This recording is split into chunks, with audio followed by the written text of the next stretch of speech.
After more than a decade, Ethan Carter returned to his childhood town of Black Hollow, tucked deep in the misty forests of Oregon. The sun had just dipped below the horizon as he stepped off the creaky old bus, his boots crunching against the gravel road. As he walked past the rickety wooden fences and dim street lamps, he found himself at the town square, a place they still called the Circle. A group of elderly men sat around a fire barrel, murmuring in low voices. "Evening, Mr. Whitaker," Ethan greeted. One of the men squinted. "Well, is that little Ethan, son of Paul Carter?" Ethan smiled. "Grandson of Raymond Carter, actually." The man's face lit up in disbelief. "You've grown into a man, boy. I nearly didn't recognize you." After exchanging a few pleasantries, Ethan moved on, heading to the old riverside cabin where his grandfather lay ill. But as he left, he overheard a strange conversation behind him. "You heard about that ghost cab again, right?" one of the men whispered. "They say it still roams Black Rock Hill at night, disappears into the rocks." Ethan froze for a moment, but continued walking. He soon reached the cabin and stepped inside. His grandfather lay wrapped in blankets, frail but smiling. "Grandpa," Ethan said softly. "Ethan, my boy, you came," the old man said with a weak smile. "I'm sorry I took so long, Grandpa. I came as soon as I heard." The old man chuckled faintly. "You're here now. That's what matters. Go wash up, son. You look like you've traveled 100 miles. As Ethan stood to go clean up, something tugged at his thoughts, the talk of the phantom cab. "Grandpa," he said slowly, "do you know anything about a ghost taxi? Some guys at the Circle were talking about one on Black Rock Hill."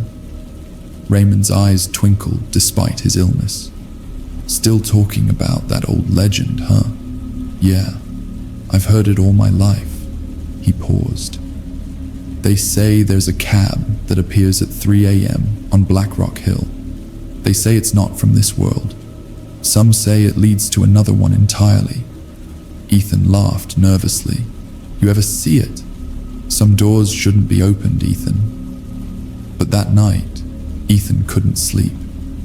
The idea festered in his mind like an itch that wouldn't go away. If this is real, this could be the biggest scoop my publication ever had. Compelled by curiosity, Ethan pulled on his jacket and headed toward Black Rock Hill. Atop the misty hill, the cold wind howled. Midnight passed. 1 a.m. Nothing. 2 a.m.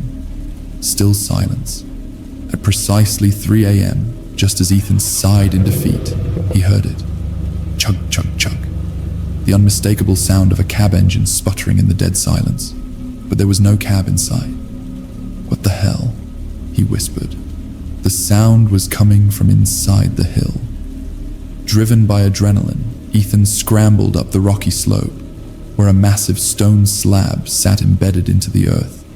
The noise was louder now. Ethan pushed with all his might, and the rock slowly gave way, revealing a dark, descending tunnel. He stepped inside. The tunnel twisted downward like a serpent.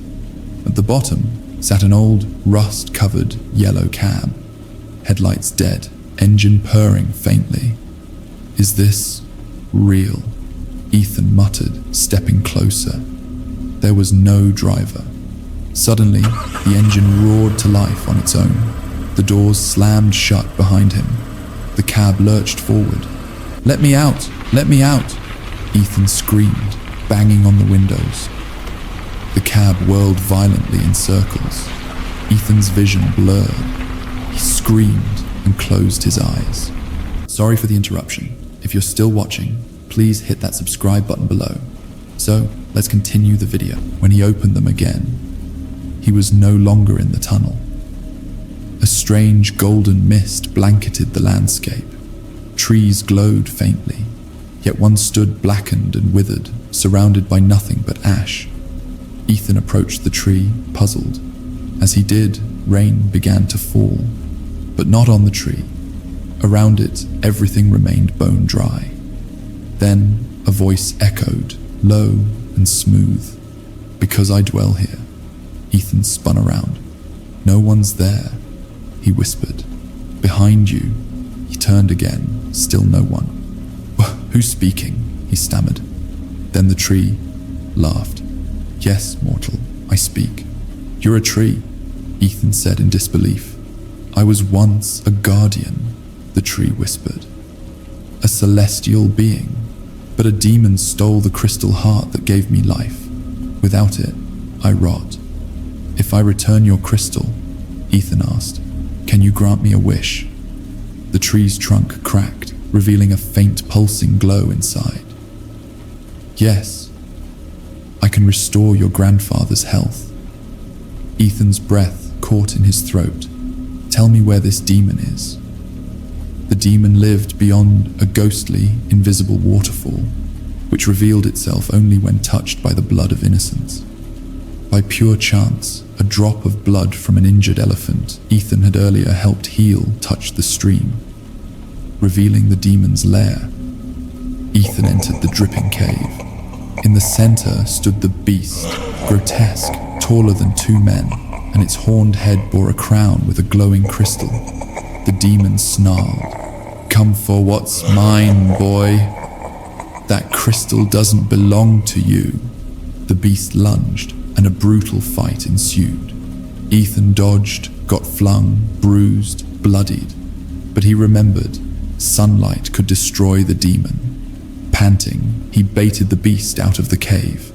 The moment its crown caught the rising sun, the crystal flared like a supernova, and the demon let out a piercing shriek as it crumbled to dust. Ethan retrieved the crystal and returned to the withered tree. With a flash of light, the tree transformed back into a radiant celestial being who handed Ethan a vial of glowing blue elixir. "This will heal your grandfather." Just then, the phantom cab appeared again, now gleaming and golden. Ethan stepped in. The ride was smooth, surreal, and within moments, he was back at the riverside cabin. He ran inside and gave the elixir to his grandfather. As the old man drank it, color returned to his cheeks, and he opened his eyes wide, stronger than he had been in years. "Ethan," he smiled. "What happened?" Ethan glanced out the window. The phantom cab was gone, but in the trees, glowing faintly, stood the guardian, watching. Goosebumps lingered. Not all mysteries are meant to be solved, but Ethan had lived through one, and he would never be the same. Still watching, but not subscribed. A lot of effort goes into making these videos. When you subscribe and share, it keeps me motivated to create more. So please, make sure to subscribe.